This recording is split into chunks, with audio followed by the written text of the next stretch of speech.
자, 이번 해설을 바로 시작해 보겠습니다.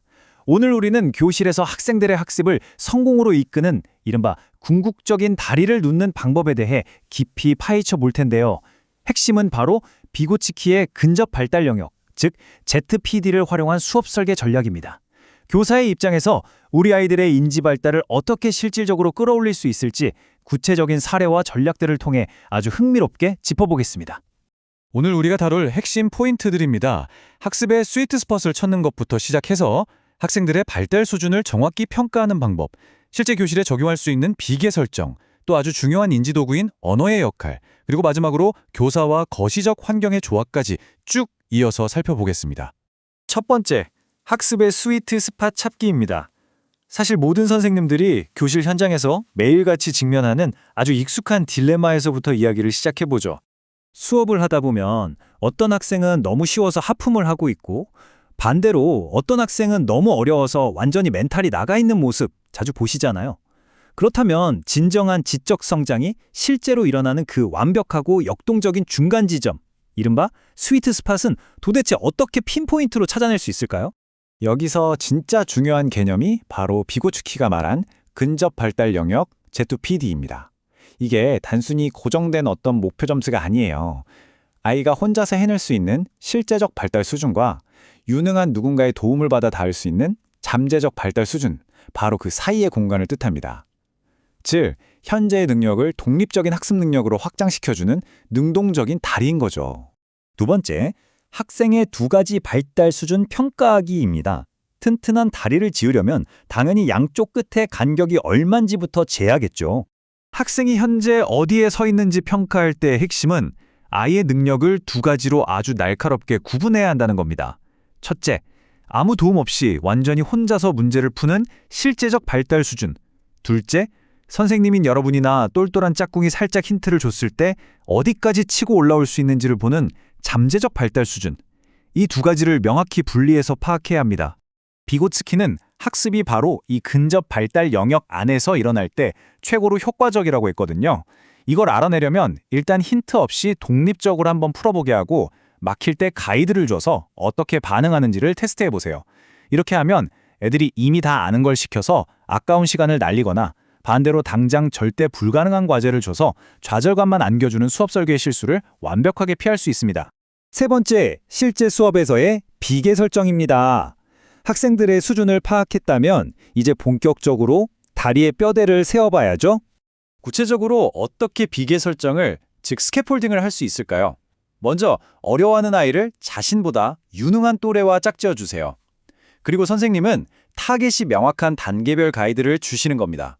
처음에는 선생님이 주도하지만 점차 문제 해결의 주도권을 아이에게 쓱 넘겨줘야 해요. 이 모든 과정은 반드시 그 아이의 ZPD 경계선 안에서만 이루어져야 한다는 점 꼭 기억하셔야 합니다. 자, 학생의 상태에 따라 선생님의 액션이 어떻게 달라져야 하는지 볼까요? 아이가 혼자 너무 쉽게 푼다면 그건 ZPD 아래니까 더 어려운 도전을 줘야 합니다. 반면 끙끙대다가 선생님이나 친구의 도움으로 겨우 풀어냈다면 빙고! 거기가 바로 진정한 학습 구역입니다. 칭찬과 함께 비계를 팍팍 제공해주세요. 그런데 아무리 도와줘도 결국 못 푼다면 그건 잠재적 수준 밖이라는 뜻이니까 즉시 난이도를 낮추셔야 합니다. 네 번째 섹션, 인지적 도구로서의 언어입니다. 우리가 세운 이 다리를 아직 단단하게 굳혀주는 흥미로운 기제가 하나 있는데요. 바로 언어입니다. 비고스키한테 언어는 그냥 친구들이랑 수다 떠는 소통 수단 그 이상이에요.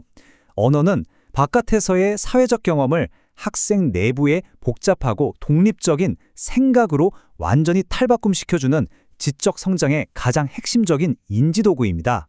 이 발달 순서가 정말 재미있는데요. 아이들은 먼저 남과 대화하는 사회적 언어를 씁니다. 그러다 어려운 문제에 부딪히면 자신의 생각을 조절하려고 입 밖으로 중얼거리는 사적 언어, 즉 혼잣말을 하죠. 그리고 마침내 이게 마음속으로 스며들면 소리 없는 내적 언어가 되어서 복잡한 사고를 스스로 해내게 되는 겁니다. 자, 이게 왜 중요할까요? 수학 시간이나 어려운 과제 할 때 혼잣말로 막 웅얼거리는 애들 있잖아요. 선생님들, 이때 절대 조용히 해! 라고 막으시면 안 됩니다. 그 혼잣말이 바로 선생님이 주신 비계를 자기 머릿속으로 내면화하고 있는 아주 능동적이고 결정적인 순간이거든요. 오히려 이런 외적 도움이 내적 사고로 잘 넘어갈 수 있도록 협력적인 분위기를 팍팍 밀어주셔야 해요. 마지막 5번째, 교사와 환경의 조화입니다. 교실 안에서 아무리 멋진 다리를 지어줘도 그 다리를 받치고 있는 땅 자체가 흔들리면 다 무너지겠죠? 그래서 브롬펜 브레너의 생태체계 이론을 꼭 같이 봐야 합니다. 비고치키가 교실 안에서 일어나는 그 역동적이고 미시적인 상호작용에 현미경을 들이댔다면요. 브롬펜 브레너는 카메라를 줌아웃해서 아이를 둘러싸고 있는 거대하고 다층적인 환경 네트워크 전체를 보여줍니다. 서로 완벽하게 보완이 되는 셈이죠. 아이를 둘러싼 환경은 이렇게 5가지 체계로 나뉩니다. 아이가 매일 부딪히는 가족과 학교 같은 기초적인 미시체계부터 그 연결고리인 중간체계, 그리고 부모님의 직장, 더 나아가 문화나 휴대적 배경까지 하나하나 겹겹이 아이에게 영향을 미치게 됩니다. 교수 설계 관점에서 여기서 정말 뼈 때리는 경고가 하나 나옵니다. 가정과 학교, 이 두 미시체계를 이어주는 중간체계가 서로 삐걱대고 충돌하면 어떻게 될까요? 학교의 기대와 집에서의 가치관이 엇갈리면 교실에서 선생님이 아무리 영혼을 갈아 넣어 비계를 설정해줘도 그 효과가 산산조각 나버립니다. 아이의 학습 기반 자체가 엄청나게 불안정해지는 거죠. 그러니까 아이의 진짜 인지적 성장을 끌어내려면 수업 스킬만으로는 부족해요. 학부모님들과 아주 끈끈한 소통의 연대를 구축하셔야 합니다. 학교와 가정이 엇박자를 내는 대신 같은 방향을 바라보고 하나의 목소리를 낼 때 우리 아이들이 자신의 잠재력을 200% 폭발시킬 수 있는 가장 강력한 기반이 완성되는 겁니다. 오늘 준비한 해설은 여기까지입니다. 마지막으로 선생님들께서 다음 수업 지도안을 짜실 때 꼭 한번 스스로에게 던져보셨으면 하는 질문을 남기며 마무리할게요. 지금 나의 수업은 아이들이 이미 아는 것만 그저 테스트하고 있나요? 아니면 아이들이 도달할 수 있는 저 무한한 잠재력의 세계로 향하는 다리를 적극적으로 지어주고 있나요? 함께 고민해 보셨으면 좋겠습니다. 함께 해주셔서 감사합니다.